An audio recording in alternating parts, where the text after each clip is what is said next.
Assalamu alaikum. Hello everyone. Good day to you all. I'm Shahed Sharkar with you today with a new episode of Spoken English. I shall go by bus. আমি বাস দিয়ে যাব. We shall arrange a picnic. আমরা একটি পিকনিকের আয়োজন করব. Dear viewers, আপনারা নিশ্চয়ই ভাবছেন আজকে দুটো বাক্যই shall দিয়ে কেন তৈরি করলাম? ঠিক ধরেছেন। আমরা আজকে শিখব স্পোকেন ইংলিশের ক্ষেত্রে শ্যালের ব্যবহার, অর্থাৎ শ্যাল দিয়ে আমরা বেশ কিছু বাক্য তৈরি করে শিখব যাতে আমরা বিভিন্ন ক্ষেত্রে স্পোকেন ইংলিশে শ্যালের ব্যবহারটি শুদ্ধভাবে করতে পারি। তাহলে চলুন কথা না বাড়িয়ে আমরা শ্যালের ব্যবহার শুরু করছি। প্রথমে আমরা স্ট্রাকচারটি জেনে নিই। শ্যাল দিয়ে সাধারণত ভবিষ্যৎ নির্দেশ করে, আর ভবিষ্যৎ নির্দেশ করার জন্য আমরা শ্যাল বেশিরভাগ ক্ষেত্রেই ব্যবহার করে থাকি, তবে সব ক্ষেত্রে নয়। শুধুমাত্র আই এবং উই, ফার্স্ট পারসন আই এবং উই এর ক্ষেত্রে আমরা শ্যাল ব্যবহার করে বাক্য তৈরি করে থাকি এবং অবশ্যই সেটি ভবিষ্যৎকাল নির্দেশ করে। কোন কাল নির্দেশ করে?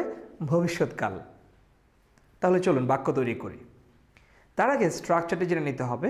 প্রথমে আমরা বাক্যের শুরুতে সাবজেক্ট হিসেবে বসাবো আই অথবা উই, তারপর ব্যবহার করব শ্যাল এবং এরপর মেইন ভার্বের বেস ফর্ম বা প্রেজেন্ট ফর্ম এবং সবশেষে অবজেক্ট বা এক্সটেনশন যেটি দরকার হয় প্রয়োজন মতো বসিয়ে নিতে হবে। ধরুন আমরা বললাম আমি তোমাকে সাহায্য করব, ইংলিশটি হবে I shall help you. I shall help you. অথবা ধরুন আপনি বলছেন আমি আগামীকাল সেখানে যাব, ইংলিশটি হবে I shall go there tomorrow. I shall go there tomorrow.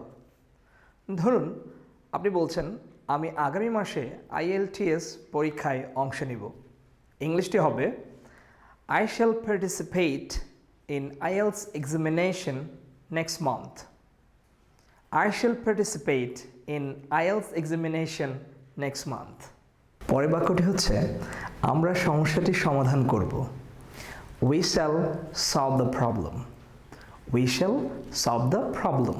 আমি আমার বন্ধুদেরকে দাওয়াত দেব, ইংলিশটি হবে I shall invite my friends.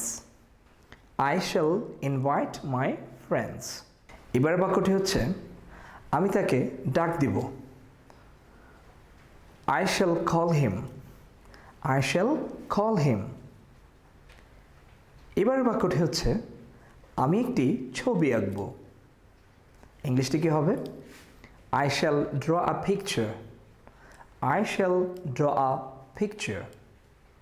আমরা একটি মিটিংয়ে যোগদান করব, বাক্যটি হবে We shall join a meeting. We shall join a meeting. এবারের বাক্যটি হচ্ছে আমরা এই স্থানটি ভ্রমণ করব, ইংলিশটি হবে We shall visit the place. We shall visit the place. Dear viewers, এভাবে আপনি আই এবং উই অর্থাৎ ফার্স্ট পারসন ব্যবহার করে শ্যালের মাধ্যমে বিভিন্ন বাক্য স্পোকেন ইংলিশের ক্ষেত্রে কাজে লাগাতে পারেন। মনে রাখতে হবে শ্যাল শুধুমাত্র আই এবং উই অর্থাৎ ফার্স্ট পারসনের ক্ষেত্রে ব্যবহার করা যাবে এবং এটি ভবিষ্যৎকে নির্দেশ করবে। এরকম বেশ কিছু বাক্য আপনি নিজে তৈরি করে কমেন্ট বক্সে কমেন্ট করতে পারেন। ডিয়ার ভিউয়ার্স, এরকম আরও ভিডিও দেখার জন্য আমাদের চ্যানেলটি সাবস্ক্রাইব করে SM লার্নিং একাডেমির সাথেই থাকুন। আমি শাহেদ সরকার, আশা করছি আবারও দেখা হবে আপনাদের সাথে। Till then, enjoy your days, stay healthy, stay happy, take care, আল্লাহ হাফেজ।